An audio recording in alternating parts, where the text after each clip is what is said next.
Hello, everyone, and welcome to the week one review where we will be reviewing your reflection activities for the week. I'll go through some of the answers that the class was able to present, add in a little bit of my own context and perspective, and we'll go ahead and move forward from there. So, this should be a good way for you to sort of look at the answers that you had submitted, where your answers line up with what I'm talking about in the rest of the class, maybe some ideas that you had that weren't presented here. And if there was something that maybe we're talking about that you didn't think of, you can go ahead and use that to say, okay, maybe coming up for the future assignments and so forth, that's something that I want to consider. So definitely, please try to use this as a learning tool moving forward. So our question here is really asking you to think about history itself. Think about why people study history, what kinds of information that studying history can provide us with, and why studying history is important. Overall, I thought the class did a really good job answering this. I thought there was a lot of good sort of deep dive thinking about sort of the meaning of history, a lot of very good examples that people brought up as far as the kinds of information that history can provide us with. And why sort of history to a lot of people is meaningful in different ways. So overall, fantastic job with these answers. So let's go through them one by one. So why do you think humans study history? A lot of people came up with the idea that history repeats itself. That if you look at sort of events in the past, you're going to see similar events occurring time and time again. And that based on that, you can sort of learn the lessons of the past. That each of these sort of examples of history repeating itself sort of gives you an opportunity to learn what things went well, what things didn't go well, what aspects served some people and led to good outcomes, and what ones didn't. Maybe some examples are, well, maybe this was good for a few people, but not good for a lot of people. So those are all sort of examples of people bringing forward this idea of learning the lessons and of history repeating itself. Um, I oftentimes say something similar. I say that history doesn't repeat itself, but people often do. The idea that there's never going to be another Roman Empire, for example, that so much of history is bound up in specific historical context that no, you're not going to see history itself repeating itself. But the fact that people, given similar circumstances, similar pressures, similar questions, and facing similar decisions, are going to act in very similar ways. And I think that's what really gives that perception that history is repeating itself, because a lot of times humans are going to act in very similar ways. One of the students, as far as the idea of learning the lessons of the past, brought up a good example that they had heard from a previous teacher of theirs, that studying history is sort of like watching someone else touch a hot stove. The idea that, yep, oh, they got burned doing that, so we should probably learn a lesson there. I like that a lot. Thank you for sharing that. I had not thought of it in those terms before, but to a certain degree, I think that is one way that you can definitely sort of use the past. Trying to learn those lessons. I think overall it's a very noble goal. I think it's a very good idea. But teaching history for quite a while and just viewing the world and the way people operate, I'm very somewhat skeptical now about how good we are actually at doing that. I think it's something that a lot of people would agree on the concept of, but when it's actually time to put it into practice, I think we have a much more difficult time. I think one reason for this is that oftentimes it seems that people have a very tough time admitting that they or their culture or their people had ever made a mistake. My point is you can't learn from a mistake if you just refuse to admit making any. So I think you really have to think about this, and we'll talk about this more in future questions about bias and so forth. You really have to think about we have to look at both the positives and negatives of history if you really want to try to learn anything from it. You can't just look at the bright, glowing, good parts, because it makes you completely unable then to learn any lessons from the bad parts, or the things that you could say, well, that didn't serve very many people very well, or did end up having some very catastrophic consequences. At the same point in time, you can sort of do it to the opposite side. Maybe not trying to avoid negative things, but trying to see, well, what worked well in the past, and apply it for today. This can be just sort of, general ideas of governance or sort of how cultures operate or how religions operate. It could also be a lot more specific. For example, looking at the COVID-19 outbreak, coronavirus, a lot of the early attempts to try to figure out how to combat it were done by historians and medical experts looking at the 1919 pandemic, which ultimately had a lot of very negative consequences for a lot of people because of how the virus was spread and how it was handled and so forth. So trying to look at that example because they saw, well, this is the clearest parallel that we can see to the current situation, and trying to figure out how to do things differently or better to not have the same outcome of the very sort of large death tally that ended up having. Also, another good example of this, I'd say, would be back in the Great Depression. The Department of Agriculture, to try to combat the Dust Bowl, went back and utilized shelter belt technology, which had been developed by the Mesopotamians, some of the very first agricultural people on the planet, over 3,000 years ago, to try to combat and implement that technology and try to combat the Dust Bowl. So you can also pick out very specific examples of history, people saying, oh, this is something that either worked or didn't work well. Let's figure out what those things are and actually start implementing them here in the present. A lot of people also brought forward the idea that it's very difficult to understand anything in the present without understanding its history or its past. And that's another reason to very much why humans study history, is to just sort of understand what is going on in the world today. Another reason that people brought up was the personal connection that a lot of people have to history. For a lot of people, it's a very intimate connection that you have to your ancestors, to the people who came before you, and that exploring that connection is definitely a big reason that people are interested in history. It's no surprise that sites like Ancestry.com or Genealogy.com and this sort of modern technology and resources to kind of get a more personal view of where you specifically came from have really blown up over the last decade or so, because people are really interested in their own personal history. Where did my ancestors come from? What kind of lives did they live? And it's very interesting when you have that sort of knowledge of generally where your people came from, to think about, well, what kind of life did they live? How did they live different lives than I did? I'm learning about a historic event that they would have lived through. How might have this impacted them? And I think it makes it a lot more personal for people, which also is another reason why I think people study history. And for some of us, history is just really fun and interesting. To a certain degree, it's a form of communication. It's the only way that we can communicate with the peoples of the past. And also, it's a story to a certain degree as well. And people who like good and interesting stories can find a lot of really valuable things in studying the past. So I think those are all very good reasons that people brought up to one degree or another to think about why we like to study history. So what kind of information can the study of history provide us with? And a lot of people, brought this up to varying degrees. I think the one overarching theme you can use for this answer was context. The who, what, where, when, and most importantly, why questions. I like to think of this contextual piece as like puzzle pieces. Think about you're putting together a puzzle, and every time you can sort of link something in, one event, one person, into the sort of puzzle, you're sort of filling out the different pieces and seeing how they relate to each other, how they fit in with each other, and so forth. So those are kind of like sort of concrete kinds of information that the study of history can provide us with, which leads very well into why you think history is important. And to a certain degree, once more, a lot of people had the idea of it has a lot to do with perspective. Sort of seeing all those various puzzle pieces that the context and the information provides allows you to see a much clearer picture, right? When you're putting together a puzzle, you step back, you see, whatever kind of picture you're trying to put together, and the more puzzle pieces you have in place, the clearer picture you're going to have.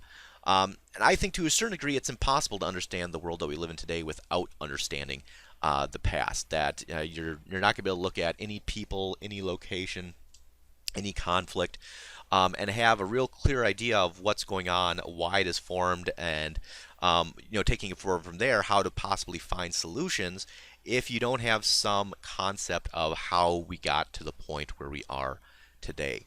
And sort of back up to the idea of learning those lessons, hopefully taking what we have learned, what this context and perspective has shown us to try to improve the present, to solve these present problems, and to hopefully, if I guess we're good at it, to create a better future.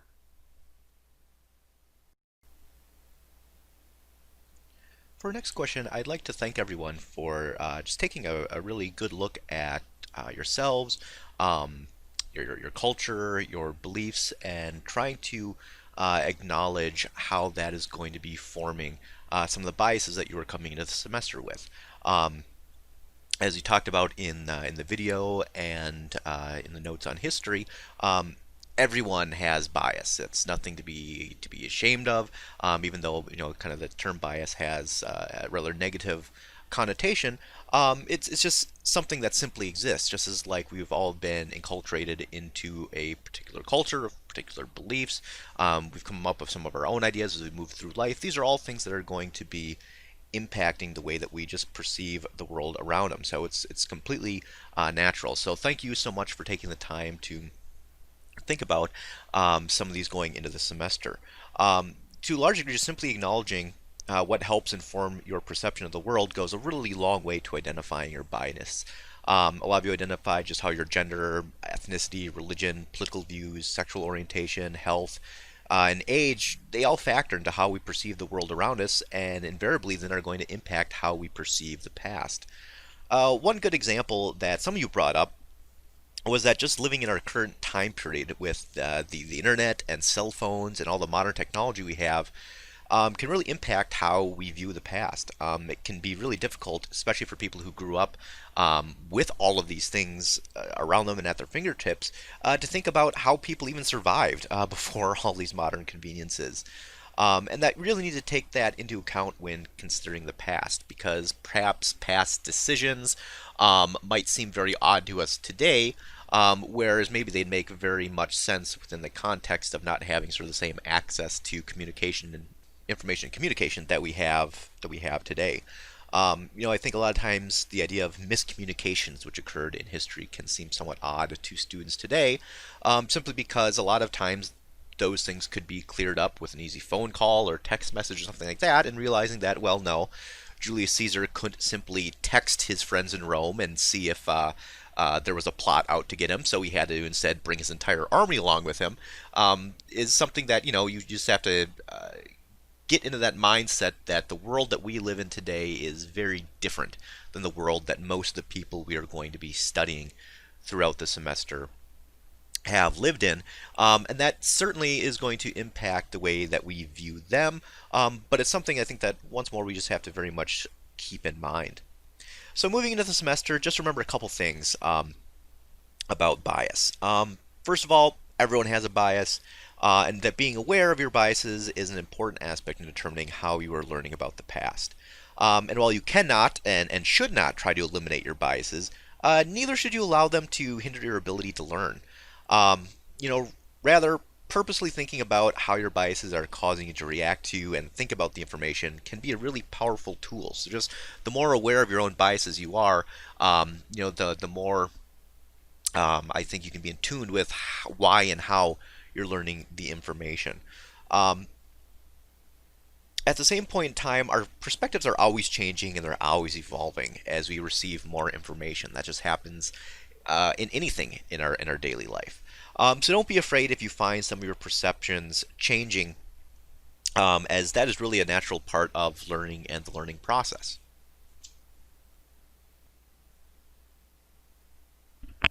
As many of you related in your answer, primary sources are vitally important to the study of history. Really, without primary sources, we would not have a discipline. Primary sources allow us to get first-hand accounts, or as close to first-hand accounts as possible. So journals, diaries, letters, artifacts, newspapers, photographs, paintings, videos, government records, even buildings, can all provide direct information from the past. And that's really what constitutes a primary source, something that is close to time and proximity of something you are studying, or as close in time and proximity as you can get. And really, all these different kinds of sources can be incredibly important and useful in their own right, depending on what it is that's being studied. Also, trying to get a broad set of sources is very important, as many of you also brought up in your answers the impact that bias has on historical sources. Of course, bias works on a couple different levels. Besides the biases that we all bring into history when we're observing it and learning it, all primary sources were also created by someone from a particular culture in a particular location, bringing into the creation of that source their own thoughts, their own ideas, their own cultural ways of knowing, and therefore all primary sources also contain some level of bias. Now, some contain more than others. For example, a propaganda poster is going to be more biased and more biased a source than, let's say, a stone tool. Um, but it's just important to realize that well, to factor in not only our own biases but the biases of the sources as well. So trying to obtain sources that provide multiple points of information and multiple viewpoints is very important no matter what the topic is that you are studying. So, what factors drove 15th century European explorers?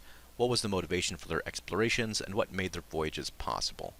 To start considering this question, you really have to look at the isolation of Europe at the beginning of this time period, particularly talking about global trade is concerned. Europe coming through sort of the collapse of the Roman Empire, the rebuilding into the Middle Age time period, had for the most part been fairly isolated from the main centers of commerce in the world, which was really sort of the corridor between the Middle East, China, with India in the middle, and the steppe lands stretching between them as well, including the east coast of Africa and through land trade routes into North Africa. Those were the locations that were sort of most vibrant and connected via these trade routes. And they had a lot of really cool things, essentially, that they were trading that Europeans sort of realized that were out there, primarily after the time period of the Crusades and getting more contact with the wider world on a limited basis. Certain locations, such as Venice, Italy, for example, were able to create pretty powerful states trading with the Muslim kingdoms and empires, the emerging Ottoman Empire, for example, and were able to become quite profitable. But there was a sense that Europe was definitely on the very last end of this much larger trading world, and that they wanted to gain better and more access to these goods because, of course, if one king or one ruler was able to get these items, for example, spices were very, very sought after, incense, porcelain china, cloth, and so forth were all very, very highly prized. Spices, particularly because they were essentially could make food taste better, they could preserve food.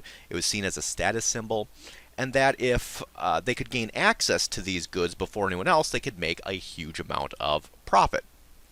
Of course, Europe was not one political state at this point in time. It was essentially broken up between a lot of rival competing kingdoms. So they was definitely wanted to compete with each other to gain access to these resources.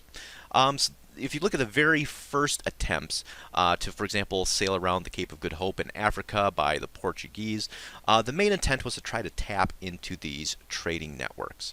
Now, there are a few things that made Europe successful during this time period that they had not been able to really push the boundaries of this exploration beforehand, and that was primarily technology that was now being made available in Europe, which had not been widely available before this time period, and that they had essentially received that technology from Muslim seafarers. That Genoa, Venice, other trading cities in Italy had been in contact and had sort of learned and traded for these various goods. So, for example, the compass is an example of a technology that was developed in China, was eventually adopted by Muslim seafarers, and was then adopted by Europeans. Same thing with the astrolabe to help tell your latitude and longitude, developed by Arab seafarers, picked up by sort of the general broader Muslim world, and was then transferred to the Europeans as well.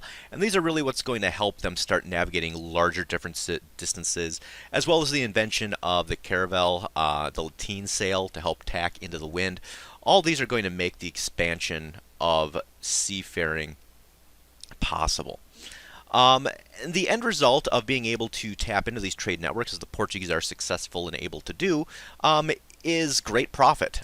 They come back, and even though they lose a number of ships in the process, the amount of trade goods that they're able to bring back with them makes them a great amount of profit, and really just going to set the stage for other explorers to try to accomplish the same thing. Now, when the Spanish eventually start funding Columbus and other expeditions into the Caribbean region, they realize fairly quickly that no, they have not actually reached Asia as Columbus was intending to do.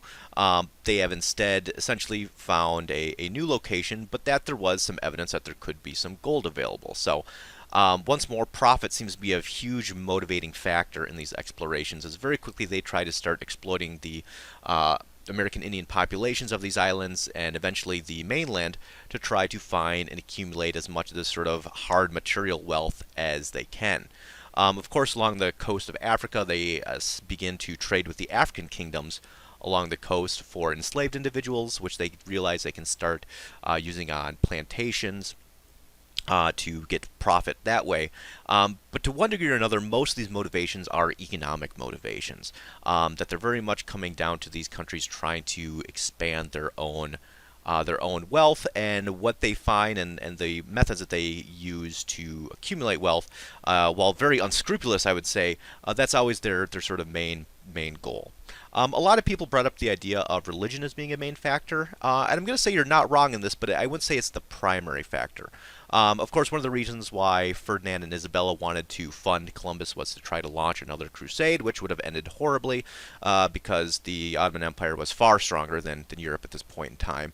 But regardless, that was their sort of motivation behind it. And certainly, once they did establish sustained contact with the Americas, the religious aspect of it starts to gain, I would say, more importance than the very first wave of explorers who very much were devoted to trying to find things that they could profit off of. Once they did realize, though, there was this large population who are not Christians, the Catholic Church gets involved and starts trying to send more missionaries to try to convert them. And we'll see in the document exercise, while there is debate about how to treat the American Indians that they are engaging with. It seemed like, for the most part, and particularly when the Catholic Church, after the Reformation time period, the Counter-Reformation, a big portion of that was to try to expand the Catholic influence by converting those peoples in the Americas. So certainly I would say that's a portion of it, but for the very earliest explorers, maybe not the first element. A lot of people also brought up this idea of sort of personal glory that the explorers wanted. I'd certainly say that's an element, but probably once more not as much as a financial gain that they were hoping to achieve. But if they were able to get some notoriety in the meantime, I would say they would figure all the better. At this point in time, especially for these early explorers, there wasn't a whole lot of interest in accumulating land or control over populations. The only reason they really wanted to have control over the American Indians, for example, was to try to get them to look for gold for them, was to look for things that would directly profit them. So I would say sort of control and expansion of land and territory only in the sense of it trying to lead to more immediate profits. So this next question was very topical. Our country is currently engaged in a debate about how we should view and remember Christopher Columbus. In light of what we have learned this week, how do you view Columbus? Do you think he should still be celebrated as a national hero with his own holiday and commemorative statues, or do you think we should reconsider and possibly remove such monuments?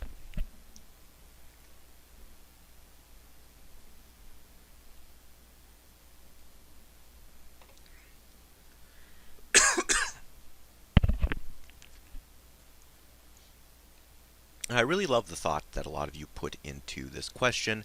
It seemed like you really tried to look at all the information that was presented in the PowerPoint and the textbook, as well as sort of your own experiences as far as how you have learned this information beforehand, what has changed, what you learned this week, or maybe what you already knew, and just sort of what you have brought into this question. A lot of you thought that, sort of given that Christopher Columbus was not the first to discover America, that, essentially American Indians, of course, were the first to discover America, and he's not the first European to discover America. That, of course, was Leif Erikson. That is somewhat being misinterpreted or represented oftentimes of Christopher Columbus. The fact that he sort of just got lost and happened to stumble upon the Americas somewhat sort of pokes holes in this idea of him being such a genius navigator. And a lot of people brought up the idea of the human rights abuses that occurred either directly by him or under his rule while he was the governor of those islands, which were detailed, but are some pretty horrific things. And particularly if you look at the sharp decrease in decline in the American Indian population during that time, due partially to disease, but also to some pretty horrific genocide. Certainly, those are all things that people brought up as far as why they believe that certainly Christopher Columbus deserves to be reconsidered in how we are taught and learn about him, and possibly how he is remembered as well. But also, a lot of people sought to sort of create a balance here, because certainly, while all those things are true, Columbus is still a historically significant figure.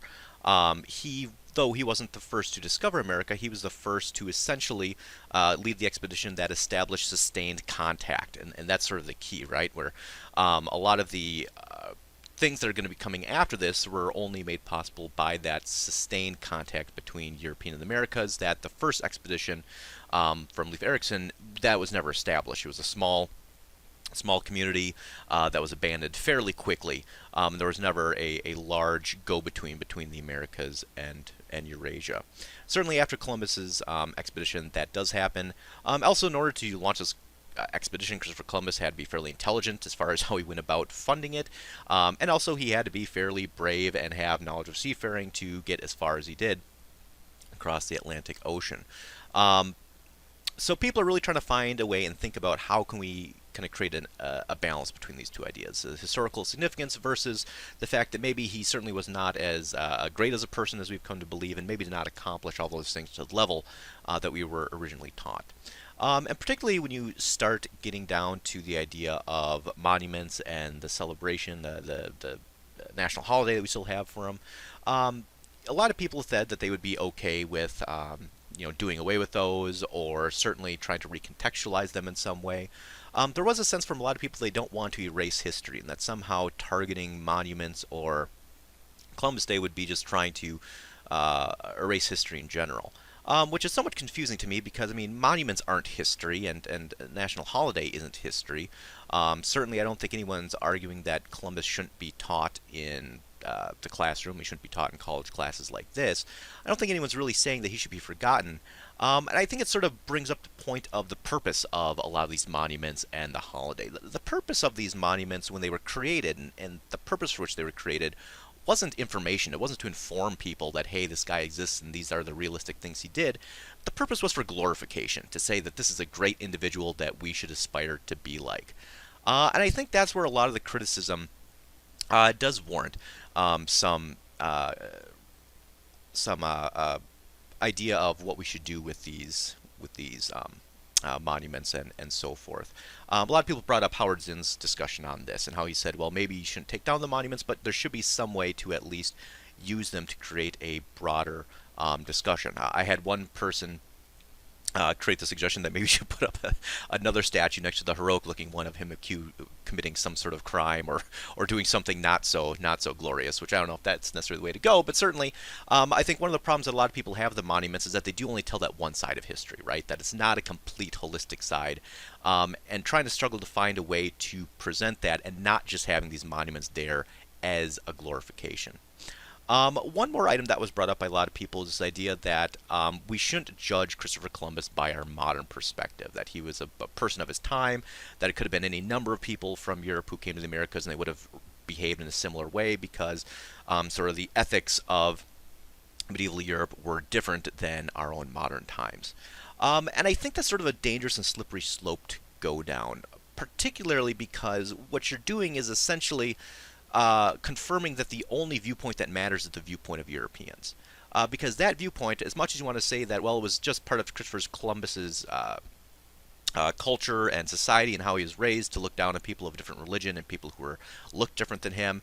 Um, it certainly was not in the culture or the society of the Taino Indians to be tortured and mutilated and killed.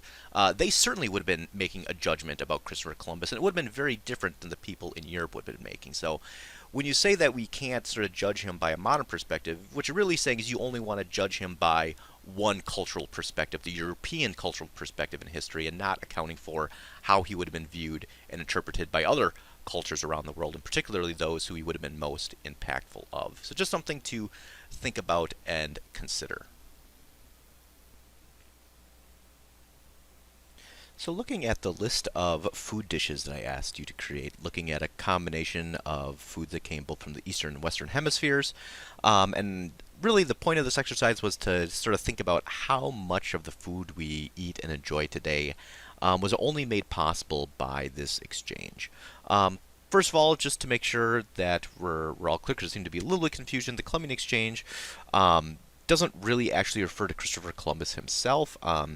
Only insofar as he was sort of the first person to establish this sustained contact between the eastern and western hemisphere. It wasn't like Columbus himself was running around doing all this trading and exchanging. It primarily refers to the about 200-year time period after the sustained contact was established. That all of these various foods and peoples and diseases and everything was exchanged in this process of increasing contact between the people of Eurasia and the people of the Americas. But overall, I thought the class did a fantastic job of coming up with examples. Just to list a few of the great ideas we came up with: chocolate cake, cheeseburgers, guacamole, spaghetti, pizza, chocolate ice cream, pancakes of syrup, burritos, coffee, hash, turkey sandwiches, pumpkin pie, tomato soup, tacos.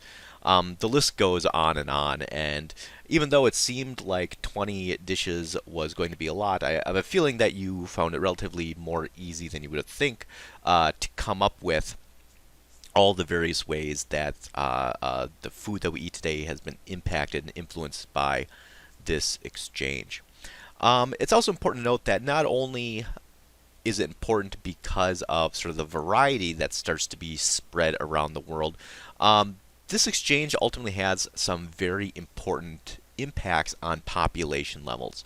At the time, or shortly after the time period of the Columbian Exchange here, for example, you see population levels in Northern Europe being boosted by the introduction of the potato, that they were able to grow in larger quantities in climates that weren't great for growing certain other kind of plants, were very good and suitable for growing potatoes.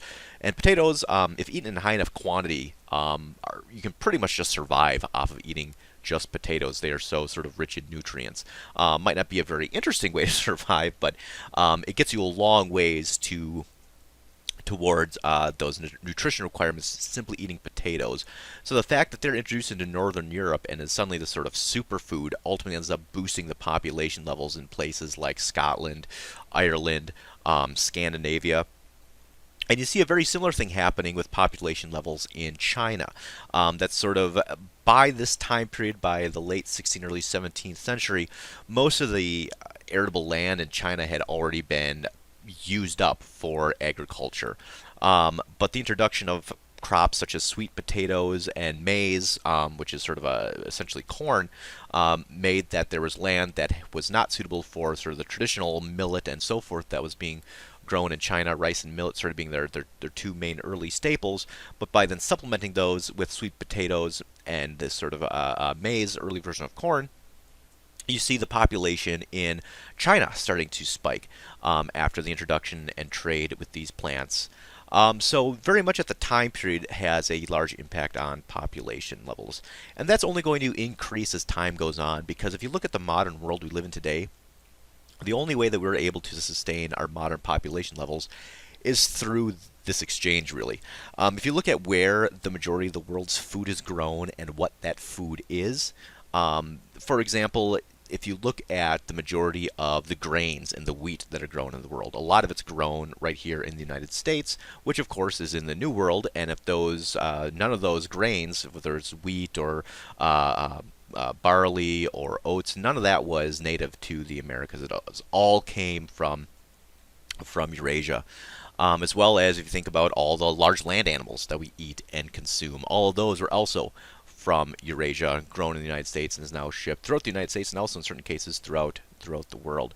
And there's lots of other examples on a global scale as far as how this exchange is still, impacting the way that we eat, live, and survive today. So pretty hard to, I would say, overestimate the important impact that this had.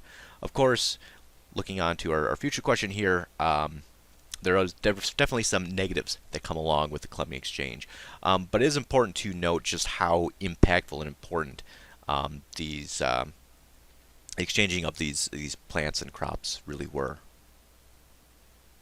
All right, so moving on, we're really with this question trying to get at some of the sort of dark sides of the Columbian Exchange. So imagine a plague such as the Columbian Exchange diseases killing 90% of the population were to break out today. What would be the impact on our modern culture and society, and how do you think people would react? What can this tell us about the role of the Columbian Exchange diseases in history and their impacts on American Indians? Um, so first of all, I give the class overall good credit for this question. I thought there were a lot of really good answers. Some students seem to sort of take this as a challenge to try to be clever and try to say, well, I'm just going to come up with a scenario where we avoid a disease that kills that many people. Like, that couldn't happen these days. We'd solve it with medicine and stuff like that. That's really not what the question was asking for. The question was asking if a disease did happen and there wasn't anything we could do about it, and it was killing up to 90% of the population, how would things look? Because I can guarantee you that if you would have gone back in time and talked to the American Indian populations prior to this outbreak, they probably too would have felt like, well, nothing like this could ever happen to us. Our own medicine could take care of it, or we would be protected by our ancestors or our gods. They also would have seemed, or would have, definitely said that something like this would have been incapable of happening. So I think it's sort of dangerous here from modern perspective to just say, well, we're so much more advanced now, nothing like this could ever happen, because I think it absolutely could.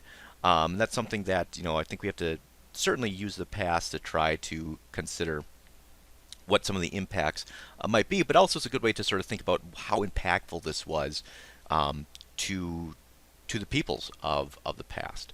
So those people who did go on to sort of contemplate what would happen pretty much described the complete collapse of social, economic, and political systems. After a plague of this came through, there'd really be nothing left that would resemble, the world we live in today. No one would be going to work because there would be no jobs. We'd all have to find other ways to get food because the people who were growing our food would no longer be alive. Pretty much it's hard to imagine a political system surviving through something like this. So it really would be a very different world. If you want to think about it almost like The Walking Dead, minus the zombies, of course. That's that sort of desolate landscape, sort of vestiges of what had been around you, but certainly not able to survive in nearly the same way that you did before. That's sort of the impact that this level of a disease could have. The recent COVID-19 pandemic, I think, is a perfect example. And even though this was a much less virulent disease than those which were reflecting and impacting the American Indians, we can see what a profound impact that has had, just on our country here today. What economic impacts it's had, what social impacts it's had, the amount of fear that it caused, and really, in this example, that's only a disease that it has a lethality rate of about 3 to 3.5%. So if it was something that had a much higher, lethality rate attached to it, you can only, I think, you can take what you can the effects of COVID and just multiply it by times 10, and maybe that would get you into the sort of mindset of what you could experience going through something like that. Hopefully, of course, we never have to know what that is like. But it also, I think, is important and is useful to realize what things must have been like for people in the past. And it's important because it really tells you what a huge impact these diseases had, particularly on the contact era, particularly on that time period when Europeans were first coming over and meeting and interacting with American Indian groups. Because quite often these diseases would spread much faster than than Europeans would. So when Europeans started coming across populations in the Americas, except for those very sort of first few that they encountered, quite often they were coming into contact with groups that had already had massive population losses, massive disruptions to their political, economic, and social systems due to these diseases. And really, all of the colonization in the Americas is predicated on the impact of these diseases. It's incredibly hard to imagine that Europeans would have been nearly as successful in their colonization efforts had there been 90% more people, still living and still being formed into strong communal and governmental and social systems. Quite often, when the European peoples encountered what they would consider, American Indian tribes or political units. These were confederacies that were made up of the survivors, of the 10% of the people who hadn't been killed and wiped out, who were just recovering from this incredibly, horrific chain of events that they had just experienced, which certainly would put them at a disadvantage in their interactions with European Americans or Europeans and eventually Euro Americans as time is going to go on. And a good example of how this impact would look maybe if that hadn't happened is actually Africa. Europeans don't successfully colonize Africa really until the 1800s with the invention of sort of industrialized weapons and medicines and so forth to help them sort of combat malaria. And it's not because Europeans didn't want to colonize Africa. They certainly would have and did prior to that time period. But the fact was they couldn't. There were large kingdoms and established cultural groups and plenty of people saying, well, no, you're not gonna, just going to walk in here and take our stuff. Same thing would have happened in the Americas had these diseases not gone through and wiped out such a huge percentage of the population.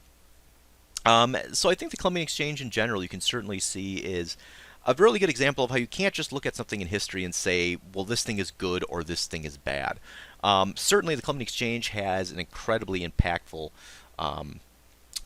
impact on the world. I mean, pretty much we wouldn't be sitting here today in the country we have, speaking the language that we do. The modern world would look nothing like it does today if this had not happened. That being said, that doesn't automatically mean that it's such a great thing. You have to be able to realize that just because something worked out well for some people, it also could work out very, very bad and poorly for other people. So rather than history being thing good or thing bad, it's really thing complex. And really, a lot of these issues that we're going to be going through this semester, we're going to want to take a look at it from multiple different angles to see, well, who benefited from this, maybe who didn't benefit from it, and what sort of impacts did that have. In what ways was the Reformation a religious revolution? In what ways was it a political revolution? And what were some of the most important aspects or impacts the Reformation had on Europe? To really start thinking about the Reformation, you need to sort of establish what came first, and that was essentially the Catholic Church in medieval Europe. The Catholic Church eventually or originally gained such a sort of powerful position within the continent during the time period of sort of the decline of the Roman Empire. As the Roman Empire in the West was becoming more decentralized, and a lot of the former imperial governing systems were breaking down, the church really stepped in to fill a power gap which was left with those sort of declining infrastructures of the Roman Empire. And moving into sort of the medieval time period, the church really became kind of a central figure to everyday life.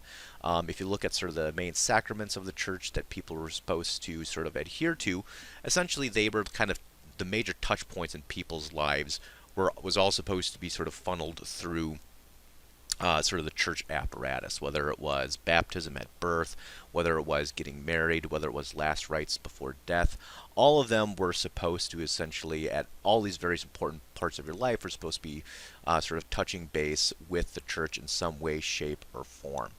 The church also, because it was filling not just a sort of religious gap, but also a political gap, in a lot of ways controlled and gained a lot of political power as well. And throughout the medieval period, there was a lot of sort of back and forth and power playing between secular kings, because there were still kings in locations such as England and France, and what's eventually called the Holy Roman Empire, which is not to be confused with the Roman Empire itself. They are two very different political entities. The Holy Roman Empire is a location that today is much more sort of associated with Germany, Austria, Switzerland, that area of Europe.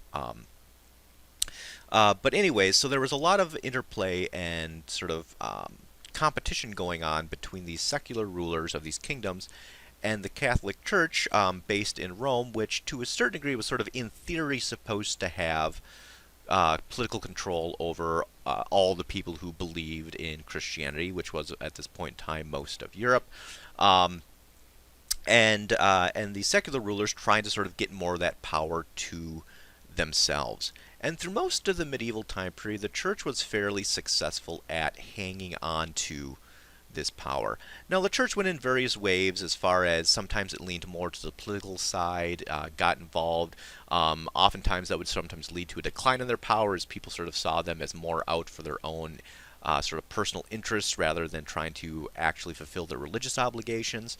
And then sometimes they try to sort of reinvigorate the religious aspects of the church, try to reform themselves, and would oftentimes then get more power because people felt that they were a more legitimate entity. And this sort of went in waves throughout the medieval time period. One important sort of note towards the end of the medieval time period, moving into the early modern period, is the Great Schism, which occurred, where essentially you had a division in the Catholic Church, and really sort of a crisis of leadership. There were multiple popes who both claimed legitimacy at the same time, one of them in Avignon, France, one of them in Rome. Eventually there was a council called to try to shift it all, sort it all out, and a third pope was elected, which neither of the other popes recognized. And this becomes a huge sort of legitimacy problem for the church, because most of their political power and religious power was based on the fact that the pope was supposed to sort of have this direct channel of legitimacy based upon all the way back to sort of the establishment of the church and the first pope, and that the fact that you now had sort of competing claims to this title really led to a loss of faith with some people within Europe. Eventually it gets sorted out. They're back to just having one pope again, but to a certain degree damage had already been done. And increasingly these secular kings are trying to find new ways to shake off sort of the power of the church and get more of that power onto themselves. Shortly after this time period, then you talk about sort of the beginnings of the Renaissance, if you want to think about that as a distinct time period, based upon our last conversation. But sort of that discovery of those ancient texts and that interest in ancient writings and history and literature, and Christian humanists then start trying to apply that to the Bible, saying we need to find the earliest versions of the Gospels, for example, or the earliest versions of these biblical stories that we can, or even just writings that came from this time period, and read them and see what the most accurate account is of this time period. So ultimately that's going to lead to some people taking a closer, more critical look at the scriptures themselves, and not just sort of reading them, but starting to interpret them in new ways. And also it comes with that very shortly after the idea to try to start replicating the Bible in other languages besides Latin. Through all the medieval time period, it had only been written in Latin, which, even though it was pretty much the language of scholarship around Europe, it was kind of the language of diplomacy around Europe, because sort of all the important diplomats and heads of states, that was sort of the common language they used. It wasn't a vernacular. I mean, your everyday average people did not speak Latin, which certainly, because oftentimes the sermons and religious lectures and so forth, the Bible was always only being read in Latin. The vast majority of the people within Europe had absolutely no idea what the Bible actually said. Some of it was relayed to them by priests and monks and people who were in charge of sort of relaying the messages to them, but they did not have the opportunity to really read and discover the Bible themselves. And the beginning of printing the Bible in different languages, ultimately ends up having a huge impact on people being able to have sort of a direct link to the religious sources so that they can sort of come up with their own ideas. Certainly, one of the individuals who does this, and one of the first individuals, is Martin Luther, who's sort of credited to beginning the Reformation in general. And Martin Luther begins as a Catholic monk, and very quickly he starts having some issues with the church structure, with some of their practices, where he says some of these practices are only there to sort of benefit the church as an institution. It has nothing to do with really religion, and it's hurting my followers and my believers, the people who's sort of I'm lecturing to, and the people that I'm delivering sermons to. And he ultimately starts challenging the church on a number of these. One example was the selling of indulgences, where essentially the church would say, well, when you die, you sort of you don't go right to heaven. You sort of have to wait in this weird area known as purgatory for a while we sort of sort out what you did good and what you did bad during life. But we'll get you an easy get into heaven free card if you go ahead and pay us some money. So they're trying to get people to pay the church money so that they could get what was called an indulgence, so they could essentially get into heaven faster after they died. Martin Luther looked at this and said, well, there's nothing about purgatory or indulgences or anything like that in the Bible or any sort of religious script that I can tell. So essentially this is something that the church is making up just to try to make money for themselves. So he comes out very heavily against indulgences. And that's just one example. There's a whole litany of other charges he makes against the church, that essentially the church was becoming much more of a bureaucratic entity and a political entity and was ignoring its religious obligations. Now, Martin Luther, even though he sort of begins this Reformation time period, wasn't the first person to level these critiques against the Catholic Church. There had been other reformers before Martin Luther who leveled similar criticisms. And ultimately what happens to most of them is they are caught by the church and executed. And the biggest success that Martin Luther ultimately has is the fact that he's able to stay alive and continue preaching and continue to sort of pass this message out. And this begins what is known as Protestantism, sort of this reinterpretation of religion based upon direct readings of the Bible. That's sort of one of the big things that Martin Luther says. You have to be able to read the Bible and interpret it yourself and sort of come to your own conclusions. And ultimately, a lot of people around Europe start doing that. They start following this lead, much to the Catholic Church's chagrin, and ultimately what this ends up doing is sort of opening up Pandora's box. Because once there isn't sort of one unified reading and one sort of unified voice behind these religious texts, people can start interpreting them in all sorts of different ways, which they ultimately end up doing. So very quickly after the Protestant sort of Reformation begins, you see a split between Lutherans on one side, following Martin Luther's teaching, and Calvins on the other side, following John Calvin, another early reformer's teachings. Soon you have the Anglican Church breaking off of this, and we'll be talking more about that in just a moment here. Eventually you have Scottish Calvinists and French Calvinists, and then those religions start dividing.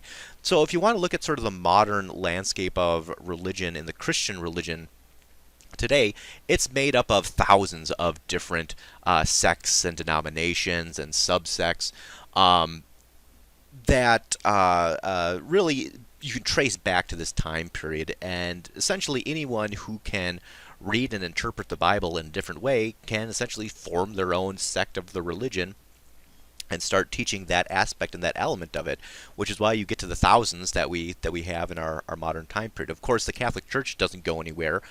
They are going to adapt and change and still be sort of a powerful sect in their own right. But the vast diversity that we have today really does relate back to this time period, and that's very much sort of how it was a religious revolution, where no longer was sort of all of the religion funneled through one entity, the Catholic Church. It's now being broken up into dozens, hundreds, eventually thousands. A few things lead to the importance of why this Reformation was successful.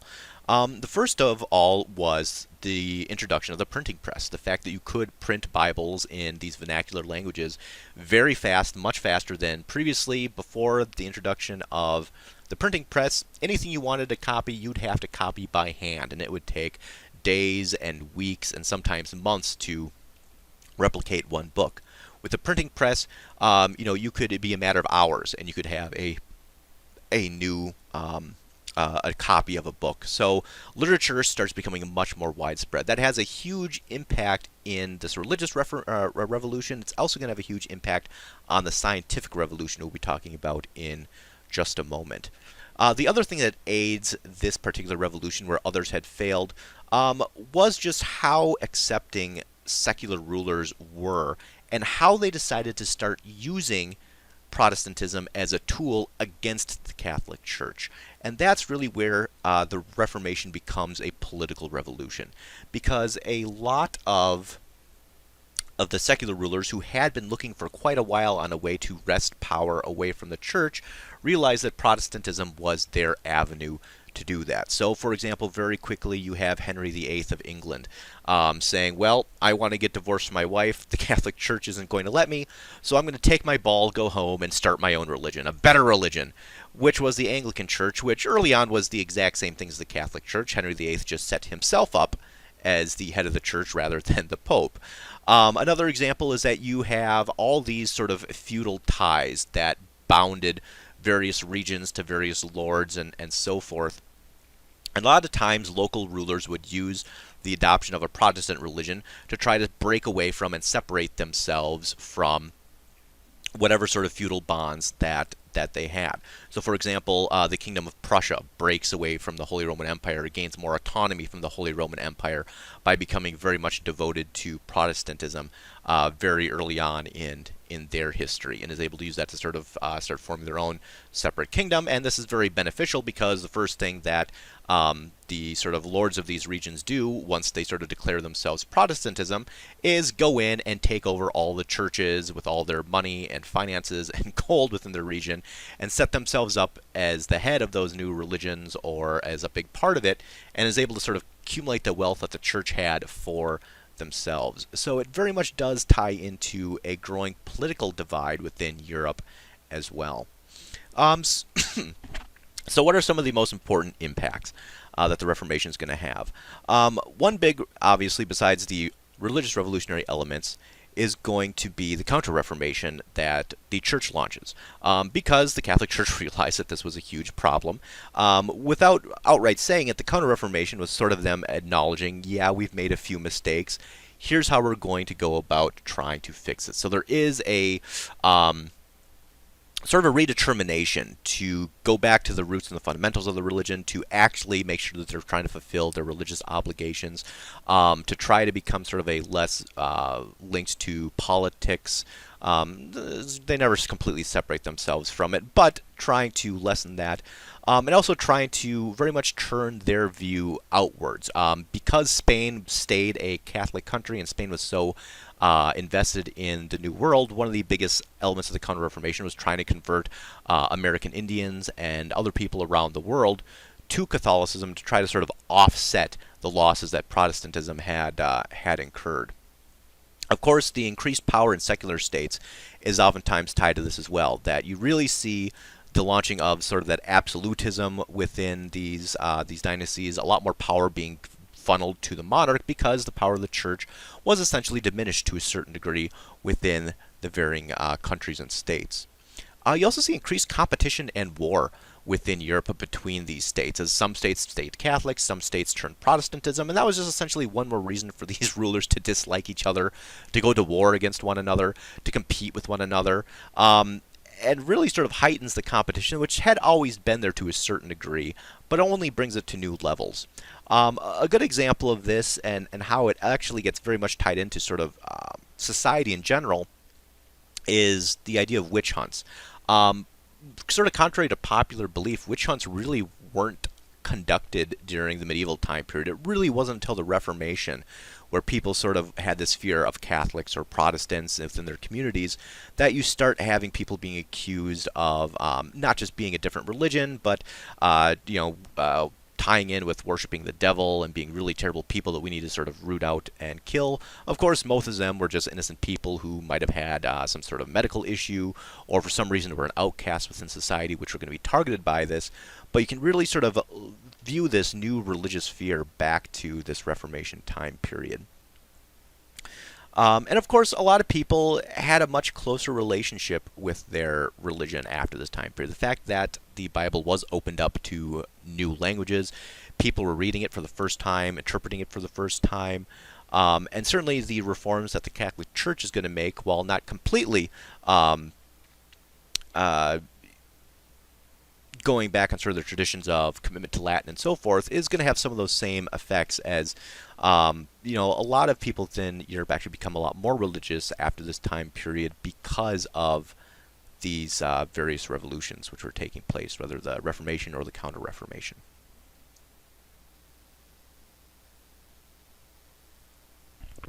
For this question, I thought the class were a great group of time travelers. I thought you did a very good job of figuring out if you were going to go back in time, who you'd talk about, what questions you'd ask, and so forth. Um, some of the examples of historic figures that people chose, there was a lot of people choosing Martin Luther, some people choosing Galileo, some people choosing Michelangelo, Nicholas Copernicus, Charles V. So yeah, some very good choices here, and I thought there were some really interesting questions being asked, sort of questions about motivation, technical questions about how exactly did you develop the telescope or the idea of the heliocentric universe. Um, so yeah, some very good questions that people were thinking of asking their historic figures, and I really liked the way that you thought about what you wanted to tell them. A lot of times, this was sort of looking at the world it is today and telling them, hey, this is what your contribution led to. Looking at Martin Luther and saying, the religion that I am a part of, or that a lot of people are part of, is directly related to these changes that you made. Um, some people saying these are some of the sort of positives and some of the cons that came along with the Protestant Reformation. Looking at the scientists and asking and telling them this is sort of what the world looks like today. How much of our modern world is based upon your discoveries and the discoveries of other scientists like you, the development of the scientific method, and also trying to sort of pinpoint all the sort of technology that we have around us today and how much of that is based upon sort of this rising of scientific knowledge and information. So yeah, overall, I don't have too much to add on here because these are obviously sort of very sort of personal answers that people were creating, but overall, very good job. What do you consider to be the 5 most important developments that helped spawn the new science? For each development, make sure to explain how and why it ended up impacting science in Europe. So a lot of people started with linking the new science back to the Renaissance time period. Um, or at least some of the elements that are oftentimes associated with the Renaissance time period. Humanism, for example, the idea of trying to accurately go back and depict the past, figure out what the past knowledge was, and then trying to improve upon that. Essentially, the beginnings of science dealt with this a lot, of looking at what does our knowledge of the universe tell us. Primarily, that knowledge came from the ancient Greeks, for example, Aristotle. And then saying what parts of it match with what we are now seeing around us and what parts of it don't. And the parts that don't, trying to think of a new reason for why those differences might be there. So humanism has a huge impact of just getting much more knowledge and into Europe in general. Um, Also, the idea of hermetic thinking, right? The idea of using observation, experimentation, and reason to try to arrive at truth. Um, and reason only so far is sort of backed up by experimentation. Very much a new way of thinking to a certain degree within Europe, of not just sort of going with tradition and sort of what had come before it, but thinking much more critically about the world around you, and then using a much more systemic way of trying to accumulate knowledge, not just based on assumptions, but based on all these factors that I have mentioned. And most importantly, what a lot of people mentioned, the sort of thing that sort of tied all this new science together, was a common shared language, that being mathematics. The fact that not only could you observe and do the experiments, but that you would actually had a way to start quantifying and qualifying what you're observing, and using it and writing it in a language that anyone could read, that made sense to anyone who sort of understood how math worked, and that could then be replicated and explained. So not only are you sort of making these observations, but you're saying, here's what I'm observing, and this is why it works, and this is why it makes sense. If that's the way you want to think of it. Of course, inductive reasoning is a big part of this as well, right? That you sort of use all these things in your way to build up a knowledge base. And of course, just like with the Reformation, the printing press has a huge impact as far as sharing these ideas. So that now it's not just one person thinking about a problem or looking at a discrepancy, it's dozens, it's hundreds, all thinking about this, all making observations, oftentimes all communicating with one another through messages and notes and letters, but also having people's work published in books and larger volumes, which can be easily replicated and printed using the printing press. Just like the Reformation, without the printing press, there's no way that the scientific revolution would have been as large, as widespread, or impactful as it ultimately was. And a lot of people also pointed out some great specific examples coming from individual people. The discoveries of Copernicus, realizing that in our solar system, the Earth revolves around the sun, not the other way around. Realizing that all the observations that Galileo made, the development of the telescope, mapping out what the moon looked like, discovering all the various planets in our solar system. Boyle and his experiments on gases, and realizing that one particular ancient idea, Epicureanism, which really postulated the idea, it was created by the ancient Greeks, that the universe was constructed of tiny particles called atoms, and that's sort of what made everything within the universe. Boyle actually sort of proves that that is right and that is true. So you have sort of a rediscovery of the scientific world of sort of the ancient Greeks that wasn't necessarily as common as Aristotle's logic, but Boyle ends up proving it ultimately being a little bit more accurate, and that brings sort of Epicureanism back as a not just a philosophy, but also it's sort of its own religion in its own right, which starts becoming very influential in the new Enlightenment time period.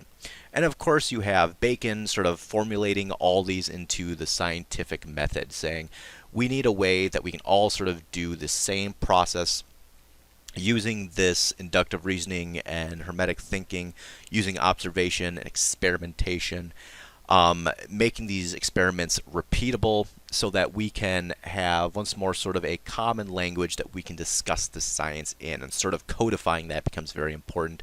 And then you have Isaac Newton, absolutely brilliant, does experiments in all sorts of areas of the natural world, very much the creator of physics, and takes mathematics to a whole new level, and really distinctly shows just how much of our world is defined by these natural laws of science.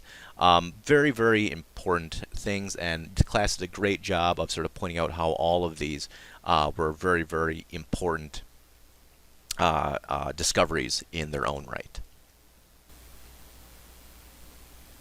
All right, moving on to our document exercise then. Looking at question number 1 here, how does Bartolomeo de las Casas depict American Indians? And what evidence does he present to argue his case about whether or not they should be considered civilized?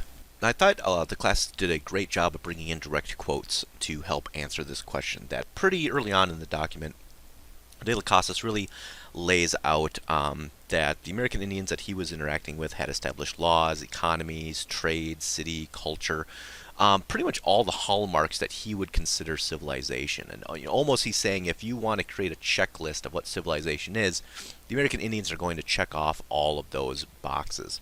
I think he even goes so far at one point in time as to say that the American Indians are in some ways superior to Europe, which certainly was not a message that was getting back from a lot of the recording and interpretations that were being heard in Europe. He's certainly making a strong argument early on here that American Indians should certainly be considered civilized, and that's going to try to sort of invalidate using that old sort of Aristotle logic of people who are uncivilized being legitimate to enslave them. Going on to question number 2, in what ways does Bartolomeo de las Casas use European and Spanish history to make his argument?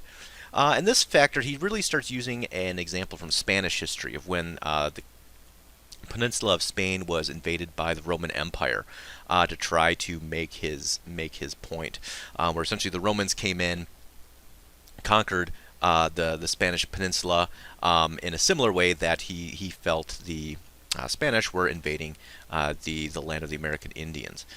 So you certainly start off by saying that, well, some of the American Indians are fighting back. Well, the Spanish were fighting back against the Romans. That's something that's still sort of glorified in Spanish history. So if the Spanish had the right to fight back against the Romans, why don't American Indians have the right to fight back against the Spanish? He also uses this idea that the Romans sort of viewed the Spanish in the same way that the Spanish are currently viewing American Indians. Sort of saying, at one point in time, we were sort of seen very similar to the American Indians, and then goes on to sort of make the point that if the Romans had treated the Spanish in the same way that they were treating the American Indians, where would Spanish civilization be today? Sort of with the implication that Spain would be much weaker and certainly would look nothing like it does today if the Romans had been sort of as tyrannical to the Spanish as the Spanish were currently being to the American Indians. So sort of a sneaky way to use sort of a point that was well known in Spanish history to argue for why what the Spanish were doing wasn't necessarily the correct path. Going on to question number 3, in what ways does Bartolomeo de las Casas' European bias show in this article, and what parts of his argument might have American Indians refuted? And a lot of people did a very good job picking up on this, that you can certainly see Bartolomeo de las Casas' bias when he starts talking about religion, right? I mean, he is a Catholic bishop himself. That's one of the sort of the main reasons why he is there. So while he's willing to sort of grant the American Indians laws and economies and cities and a large swath of things that he thinks are sort of pretty much on par or very recognizable in Europe and have value and merit, the one thing that he sort of is always coming back to is this idea that, well, they can be converted or they should be converted. Sort of saying and assuming that his religion of Christianity is in some way, shape, or form superior, and that is just, he doesn't even seem to give it much thought, like it's just sort of a bygone conclusion that, well, maybe we shouldn't be necessarily conquering them, but we should certainly still be converting them, and certainly that's going to be an opinion that a lot of the American Indians probably and certainly will, after this time period, be refuting, saying that their religious ideas are just as valid as those coming from Europe. So there's no good reason, if there's not a sword pointed at them and they're not being forced, to completely give up their worldview and their belief systems. He also seems very, I would say, resigned to the idea that there's going to be some sort of dominion by Spain.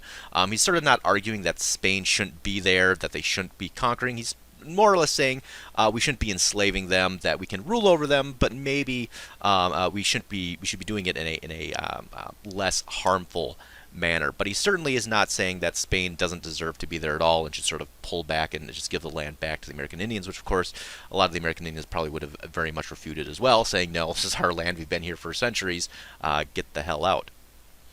Looking at question number 4, what impact do you think this document had on the debate described in the opening paragraph? In the end, do you think more Spanish would be likely the side of Bartolomeo de las Casas or Juan Inés Sepúlveda? For the most part, people sort of thought that Sepúlveda, despite the great points that de las Casas made, Sepúlveda's side would still probably be the one that would come out on top, particularly because, sort of as history shows, that was more of the trend moving forward, and also because the Spanish would have seen it in their best interest to keep viewing the American Indians as a population to be conquered and enslaved. But it's not quite as simple of a story as that, although that point of view certainly does have merit, because there were some people back in Europe that de las Casas and other people who are reporting on the ill treatment of American Indians were receiving. One of those was Charles V, the Emperor of the Holy Roman Empire, who very shortly after this time period is going to be essentially controlling all of Spain through dynastic marriages and so forth. He's going to be controlling the Holy Roman Empire and a number of other locations within Europe, including Spain. And he actually sends out an order telling the conquistadors and the people running these encomiendas that they are no longer allowed to enslave American Indians. But this comes into sort of one of the problems that you occur to here with the what's going on in the Americas, and that's the fact that there was really no direct political control that King Charles had. And while he could issue this, there was nothing that was going to be making the the Spanish in the Americas who were profiting off of the enslavement of American Indians. There was nothing that was going to compel them to actually follow this rule or this order. So for the most part, a lot of them just ignored it. When you really start seeing some movement on this is when the Spanish start encountering more pushback. For example, the Pueblo War, where certainly their kind of just bullying tactics blow up on them and ends up becoming much more costly. They realize that, hey, maybe if we're not so heavy-handed, we'll actually sort of get more profit out of our interactions than if we try to just come in as conquerors. And also, once there starts being more direct control by the Spanish government over these colonies and over these locations, you start seeing a change and shift in how the American Indian populations are going to be organized and treated and so forth. So once there is more of a say from Europe, you do start seeing a shift and a change. And it's hard to tell exactly how much arguments such as De Las Casas is factored into that. But I would say it certainly probably wasn't completely overlooked or ignored, as it seemed to did have an impact on some, at least within Europe.